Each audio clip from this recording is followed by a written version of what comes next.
Sometimes the most surprising things happen in the most public, confined spaces, like an airplane. And sometimes quick actions can have, well, really unexpected consequences. Today, we're doing a deep dive into one of those situations, a pretty recent incident, actually, involving a married couple on a JetBlue flight. They were allegedly involved in what some are calling a mile-high sex act. Right, and crucially, this was reportedly in full view of other passengers, including kids. Exactly. And the information we're drawing on today, it comes straight from a factual report by the Smoking Gun. They're known for getting direct access to court documents, official records, that sort of thing. Very reliable for this kind of factual breakdown. Absolutely. So our mission for you listening is to really unpack the specific allegations here, what the witnesses actually said, and the immediate legal fallout from this pretty striking event. We want to give you a clear picture of what went down and what it all means. So maybe you can start us off, set the scene. Where and when did this whole thing on JetBlue Flight 163 kick off? Sure. So we're talking about JetBlue Flight 163. It was flying from New York, JFK Airport, heading down to Sarasota, Florida, SRQ. Okay. And this all allegedly happened on a Saturday morning, July 19th specifically. Got it. And the couple involved? Right. The couple now facing charges are Trista Reilly. She's 42, works as a medical receptionist, and Christopher Arnold, who's 43, a general contractor. They're both from Danbury, Connecticut. And whereabouts on the plane were they? Were they trying to be discreet? Well, apparently not very. The report puts them in the 25th row. Row 25. Okay. So what's the actual legal term, the core allegation against them? It's serious. The probable cause affidavit calls it lewd or lascivious exhibition. Okay. Lewd or lascivious exhibition. What does that mean exactly in legal terms? It's just like public indecency. It's actually quite a bit more serious than that. A probable cause affidavit, first off, that's the sworn statement, basically laying out why the police believe a crime occurred. And lewd or lascivious exhibition, especially in this context, it's not just flashing someone. It points towards public displays of sexual acts, things intended to arouse or gratify. Right. And it often becomes a felony, a much more serious charge, particularly if minors might have been exposed to it. Which seems key here. Now, the first person to officially notice something was a flight attendant, Brian Zepp. That's right, Brian Zepp, the JetBlue attendant. He reported seeing Miss Reilly. His words were, making up and down movements with her head while she was face down on Mr. Arnold's lap. Okay. And how important is a flight attendant's statement in something like this? Do airlines act fast? Oh, extremely important. Flight attendants are trained observers responsible for safety and conduct. Their word carries significant weight with authorities. Airlines generally react very quickly to these kinds of reports from their crew. But what really ramps this up, as the report points out, is that Zepp wasn't the only one who saw it. He specifically noted that several youth and their mother had witnessed the activity. Wow. Youth. Okay, that changes the dynamic considerably. Absolutely. The presence of children just elevates the whole situation, the potential harm, the severity, it all goes up. And speaking of that mother, the one with her kids, did she provide a statement? What did she actually see? She did, and it's pretty graphic. She stated that during takeoff, she saw Miss Reilly jerking off her male companion. During takeoff? What? Yeah, and crucially, she added, she noticed that my 2 kids was watching them and they didn't stop. That's a direct quote. They didn't stop even when they saw the kids washing? Apparently not, according to this witness.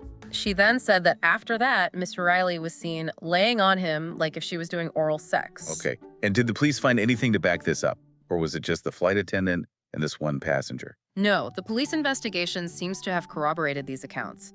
Their report explicitly states, further investigation indicated that Mrs. Reilly was seen by 2 underage youths performing oral sex and jucking off Mr. Arnold.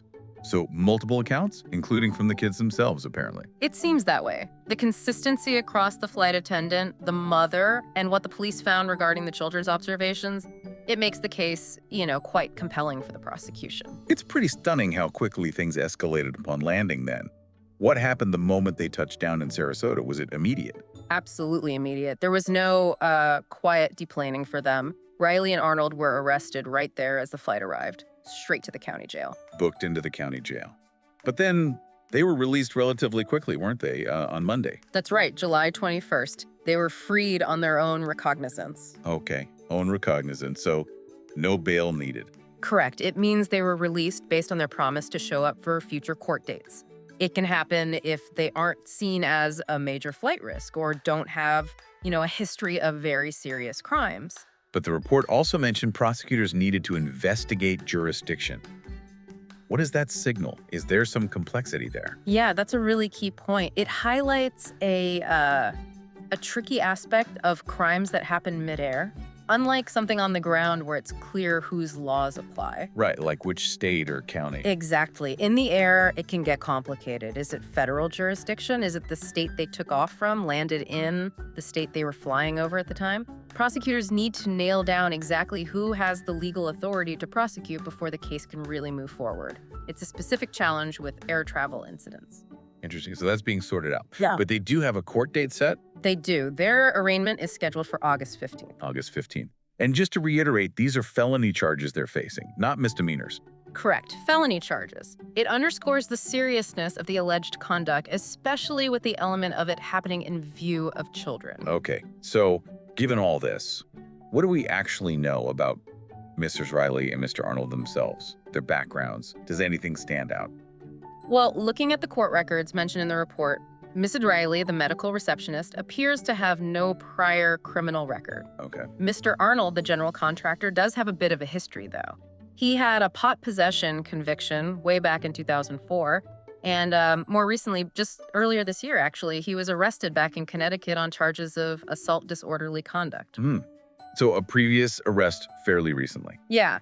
Now, obviously, that doesn't directly prove anything about this incident, but it provides some, context about his past interactions with the law. Right. Okay, so let's just sort of recap the key points here. We've got this married couple, Trista Reilly and Christopher Arnold, on a JetBlue flight, JFK to Sarasota. They're accused of engaging in some really explicit acts, oral sex, masturbation in their seats, row 25.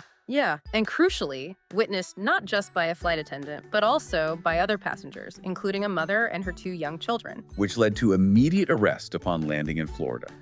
They're facing felony charges for lewd or lascivious exhibition. That's right. And although they were released on their own recognizance, there's this whole question mark hanging over jurisdiction: who exactly prosecutes a crime committed at 30,000 feet?